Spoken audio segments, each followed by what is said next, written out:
ईश्वर हमें वह नहीं देता जो हम चाहते हैं, वह हमें वह देता है जिसकी हमें आवश्यकता है। यह कहानी है आरव की, एक साधारण लेकिन महत्वाकांक्षी युवक जिसकी आंखों में सपने हैं और मन में बहुत से सवाल। यह कहानी उसके जीवन के उतार चढ़ाव, संघर्ष और फिर ईश्वर के रहस्यमयी न्याय को समझने की यात्रा है। स्थान एक छोटा सा कस्बा, उत्तर भारत। पात्र आरव मुख्य पात्र, माता पिता शिक्षक, मित्र अंशु और बाद में जीवन के गुरु। आरव का बचपन साधारण था, लेकिन उसमें विशेष कुछ था। वह अपनी उम्र से ज्यादा सोचता था, समझता था। पढ़ाई में अच्छा, लेकिन भाग्य ने उसका साथ कई बार नहीं दिया। आरव ने बहुत मेहनत की थी। माँ ने हर दिन पूजा की, पिता ने हर दिन समझाया, बेटा मेहनत का फल जरूर मिलता है। लेकिन जब परिणाम आया, आरव के अंक उसके अनुमान से बहुत कम थे। आरव टूट चुका था। प्रश्नों की झड़ी लग गई मन में। मैंने तो सब कुछ सही किया, फिर भी ऐसा क्यों? क्या ईश्वर मुझे देख नहीं रहा? क्या मेरी मेहनत बेकार गई? कर्मण्येवाधिकारस्ते मां फलेषु कदाचन मां कर्म फल हेतुर्भूर्मा ते संगोस्त्व कर्मणि। तुम्हारा अधिकार केवल कर्म करने में है, फल में कभी नहीं। इसीलिए कर्म को अपना धर्म समझो, फल की चिंता मत करो। आरव को यह समझने में समय लगा कि फल उसकी अपेक्षा के अनुसार नहीं आया, लेकिन इसका अर्थ यह नहीं कि उसका कर्म व्यर्थ गया। हो सकता है यह परिणाम आगे आने वाले किसी बड़े बदलाव की तैयारी हो। कॉलेज में प्रवेश मिल गया, लेकिन वो कॉलेज नहीं जो आरव चाहता था। उसने आईआईटी का सपना देखा था, लेकिन उसे एक साधारण सरकारी कॉलेज में दाखिला मिला। हर दिन अपने भाग्य से नाराज, हर रात भगवान से शिकायत, तू मेरे साथ ऐसा क्यों कर रहा है? फिर एक दिन लाइब्रेरी में बैठा हुआ आरव एक पुस्तक पढ़ता है, श्रीमद् भगवद गीता सरल रूपांतरण। वो शौक से नहीं बल्कि चिढ़ से पढ़ रहा था। देखते हैं इसमें भगवान ने क्या तर्क दिए हैं। कॉलेज में एक प्रोफेसर थे, डॉ शंकर, जो गीता के विद्वान थे। उन्होंने आरव से कहा, तुम ईश्वर से नाराज हो, लेकिन क्या तुमने कभी उसके निर्णयों को समझने की कोशिश की? ईश्वर वह देता है जो अभी नहीं, आगे सही साबित होता है। बुद्धि युक्तो जहातीह उभे सुकृत दुष्कृते तस्माद्योगाय युज्यस्व योगः कर्मसु कौशलम एतान। जो व्यक्ति योग युक्त संबुद्धि वाला होता है, वह पुण्य और पाप दोनों को छोड़ देता है। इसलिए तू योग में लग जा, क्योंकि योग ही कर्मों में कौशल है। कॉलेज के तीसरे वर्ष में आरव को एक परियोजना मिली, ग्रामीण शिक्षा से जुड़ी। शुरू में उसे लगा ये काम छोटा है, उसका समय बर्बाद हो रहा है, लेकिन उसी परियोजना ने उसे अपने जीवन की दिशा दिखाई। उसे शिक्षा के क्षेत्र में काम करने की प्रेरणा मिली। अब वह शिक्षक बनना चाहता था, आईआईटी का सपना छोड़कर। उसके माता पिता, रिश्तेदार, दोस्त सब चकित थे। इतना पढ़ा और अब मास्टर बनना है? लेकिन आरव ने मुस्कुराकर कहा, शायद ईश्वर का प्लान यही था, मैं बच्चों को वो दे सकूं जो मुझे नहीं मिला, दिशा, समझ और श्रद्धा। श्रद्धावान लभते ज्ञानम तत्पर संयतेन्द्रिय ज्ञानम लब्ध्वा पराम शांतिम चिरेणाधिगच्छति। जो श्रद्धावान है, संयमी है और ज्ञान के लिए तत्पर है, वह शीघ्र ही शांति को प्राप्त करता है। आरव को अब समझ में आने लगा था कि जो वह चाहता था वह जरूरी नहीं था कि वह उसके लिए सही हो। ईश्वर ने जो दिया वो उसे उस मार्ग पर ले गया जो उसके जीवन का सत्य उद्देश्य बन गया। आरव ने अपने मनचाहे करियर को छोड़ शिक्षा के क्षेत्र में आने का निर्णय लिया। उसे यह समझ आने लगा कि ईश्वर ने उसे जो दिया है उसमें उसकी सच्ची भूमिका छिपी है। स्थान उत्तर प्रदेश का एक पिछड़ा गांव। पात्र आरव, ग्रामीण बच्चे, प्रधान, कुछ सहयोगी शिक्षक। गांव का स्कूल जर्जर हालत में था। दीवारों पर दरारें, बच्चों के पास न किताबें न चप्पल। आरव जो पहले मल्टीनेशनल कंपनी का सपना देखता था, अब गांव के बच्चों को एबीसी पढ़ा रहा था। उसका मन सवालों से भरा था। क्या यह वही जीवन है जो मेरे लिए लिखा गया था? क्या मेरा सपना इतना छोटा था? सर्वधर्मान् परित्यज्य मामेकं शरणं व्रज अहम त्वां सर्व पापेभ्यो मोक्षयिष्यामि मा शुचः। सारे धर्मों, कर्तव्यों को त्याग कर केवल मेरी शरण में आ जा, मैं तुझे सभी पापों से मुक्त कर दूंगा, तू शोक मत कर। आरव को धीरे धीरे यह अनुभव हुआ कि जब मनुष्य अपनी अहंकार जनित आकांक्षाएं छोड़ देता है, तभी वह ईश्वर की योजना को देखने लगता है। अब वह बच्चों को पढ़ाने में आनंद लेने लगा। एक दिन एक छात्र ने कहा, सर, आप जैसे लोग हमारे गांव में नहीं आते, आप क्यों आए? आरव रुका, मुस्कुराया और बोला, शायद तुम्हारे भगवान ने मुझे भेजा। लेकिन सिर्फ नीयत से समाज नहीं बदलता। गांव के प्रधान को आरव की मेहनत रास नहीं आ रही थी, क्योंकि अब बच्चे सवाल पूछने लगे थे, सोचने लगे थे। सरकार की योजनाएं कहां जा रही हैं? स्कूल में मिड डे मील क्यों नहीं आता? शिक्षा ने बच्चों को जागृत करना शुरू किया और यह कई लोगों को पसंद नहीं आया। एवं प्रवर्तितम चक्रम नानुवर्तयतीह यह अघायुरिंद्रिया रामो मोघम पार्थ सजीवती। जो व्यक्ति इस कर्म चक्र का पालन नहीं करता वह व्यर्थ ही जीता है। वह केवल इंद्रियों के सुख में लिप्त रहता है और उसका जीवन निष्फल होता है। प्रधान ने आरव को गांव से बाहर निकालने की धमकी दी। आरव के खिलाफ झूठे आरोप लगाए गए। यह मास्टर बच्चों को उकसाता है, हमारे खिलाफ भड़काता है। आरव टूट गया। एक बार फिर उसने ईश्वर से पूछा, मैंने तो केवल अच्छा किया, फिर मेरे साथ अन्याय क्यों? इस घटना ने मीडिया का ध्यान खींचा। आरव की कहानी अखबारों में आई। एक युवा शिक्षक जो गांव बदलना चाहता है। एनजीओ ने सहयोग दिया, राज्य स्तर से सहायता मिलने लगी।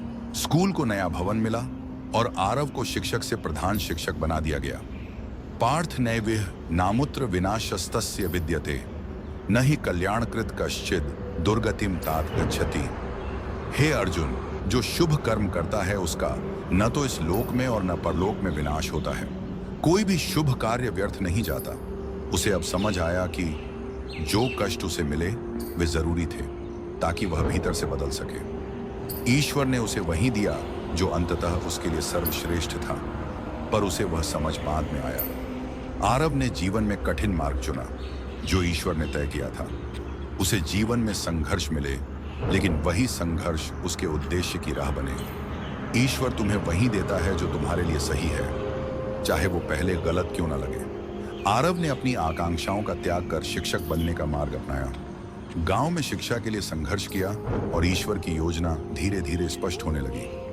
वह समझने लगा कि जीवन की कठिनाइयां उसके आत्म विकास के लिए थीं। आरव अब सिर्फ शिक्षक नहीं था, वह गांव के लोगों के लिए प्रेरणा बन चुका था।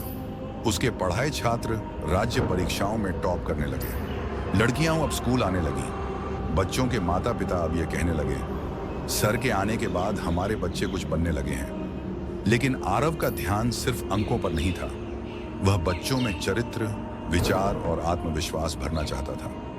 गांव में एक शिक्षा मेला आयोजित किया गया, जहां आरव ने कहा, बुद्धि से बड़ा कोई हथियार नहीं और विवेक से बड़ी कोई सेना नहीं, लेकिन इन दोनों के लिए जरूरी है आस्था, तप और कर्म। सभा में बैठे एक जिला अधिकारी ने उस दिन पहली बार आरव को नोटिस किया। आरव को एक चिट्ठी मिली, आपको भारत सरकार के रूरल एजुकेशन फेलोशिप के लिए चुना गया है। अब आरव को 10 जिलों में शिक्षा प्रणाली सुधारने का कार्य सौंपा गया। एक गांव से निकलकर वह अब हजारों बच्चों की जिंदगी बदलने जा रहा था। आपूर्यमाणम चल प्रतिष्ठम समुद्रमाप प्रविशंति यद्वत तद्वत कामा यम प्रविशंति सर्वे स शांति मापनोति न काम कामी। जैसे अनेक नदियां समुद्र में समा जाती हैं, वैसे ही जो व्यक्ति इच्छाओं से विचलित नहीं होता वह ही सच्ची शांति को प्राप्त करता है। अब आरव के मन में कोई व्यक्तिगत लालसा नहीं थी। वह केवल कर्तव्य और सेवा में मग्न था, लेकिन सफलता का मार्ग सीधा नहीं होता। जिन जिलों में वह कार्यरत था, वहां की प्रशासनिक राजनीति, भ्रष्टाचार और लापरवाहियां उसके मार्ग में रोड़े अटकाने लगीं। एक अधिकारी ने उसे कहा, तुम्हारी सच्चाई से हमें असुविधा हो रही है। दुनिया ऐसे नहीं बदलती, यथास्थिति ही चलने दो। यथास्थिति तो मृत्यु है, परिवर्तन ही जीवन है, और परिवर्तन की जड़ है शिक्षा। मयि सर्वाणि कर्माणि सन्न्यस्याध्यात्म चेतसा निराशीर निर्ममो भूत्वा युद्धस्व विगतज्वरः।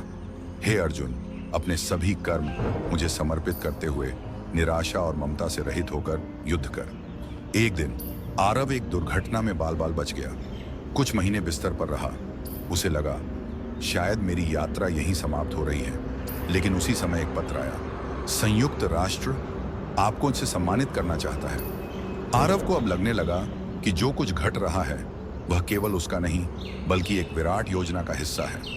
सम्मान के बाद कई देशों ने उसे बुलाया, स्थायी नौकरी, सुविधाएं, पद, लेकिन आरव ने सब अस्वीकार कर दिया। उसने कहा, जिसने मुझे बनाया, मैं उसी के पास लौट रहा हूँ, अपने गांव, अपने भारत।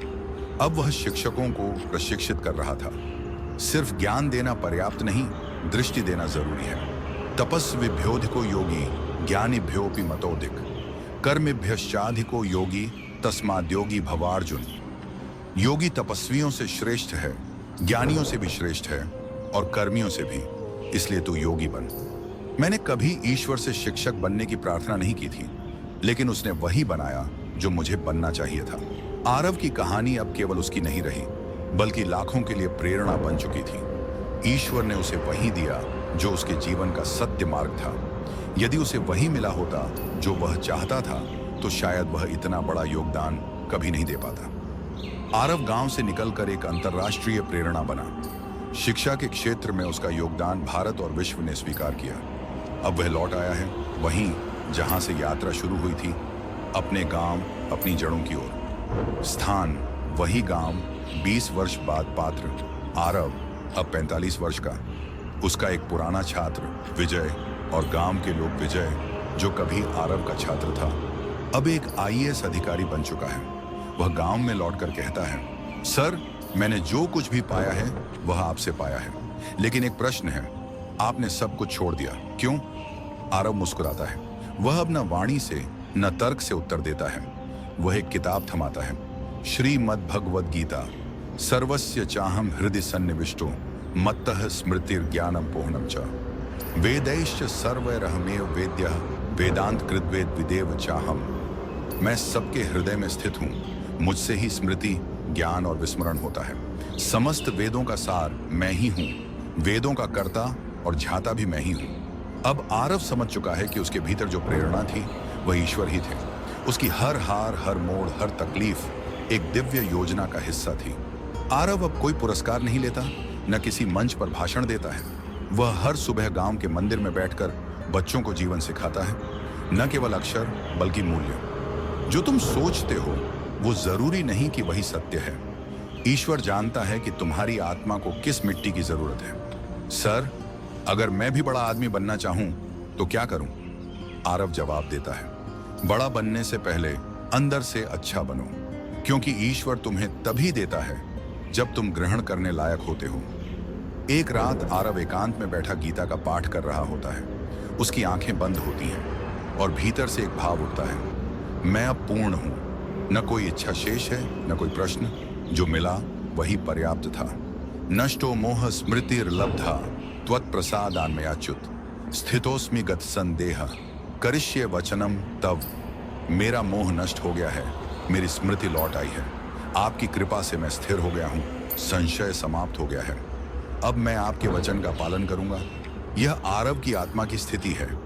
अब कोई द्वंद्व नहीं, कोई लालच नहीं, केवल कृतज्ञता और समर्पण है। गांव के बच्चे गीता पढ़ रहे हैं। एक नया पुस्तकालय बन गया है। उसका नाम है ज्ञानदीप, श्री आरव स्मृति केंद्र। आरव की यात्रा यह नहीं थी कि वह क्या चाहता था, बल्कि यह थी कि ईश्वर क्या चाहता था कि वह बने। उसे जीवन में सब कुछ मिला, लेकिन जब वह छोड़ने को तैयार हुआ, उसने सीखा, जो हम सोचते हैं वो हमारी इच्छा है, लेकिन जो ईश्वर देता है वही हमारी जरूरत है। ईश्वर तुम्हें वही देता है जो तुम्हारे लिए सही है। भले ही वह शुरुआत में दुख दे, लेकिन अंत में वही तुम्हारी मुक्ति का कारण बनता है। श्रद्धा रखो, प्रतीक्षा करो और अपना कर्तव्य करते रहो, क्योंकि जब समय आएगा ईश्वर तुम्हें वही देगा जो तुम्हारे लिए सही है। अगर वीडियो अच्छी लगी तो हमारे चैनल को सब्सक्राइब जरूर करें और अपने किसी परिवार या अपने दोस्त के साथ शेयर जरूर करें, और कमेंट में राधे कृष्णा, जय श्री कृष्णा जरूर लिखें। भगवान आपकी हर मनोकामनाएं पूर्ण करें। राधे राधे।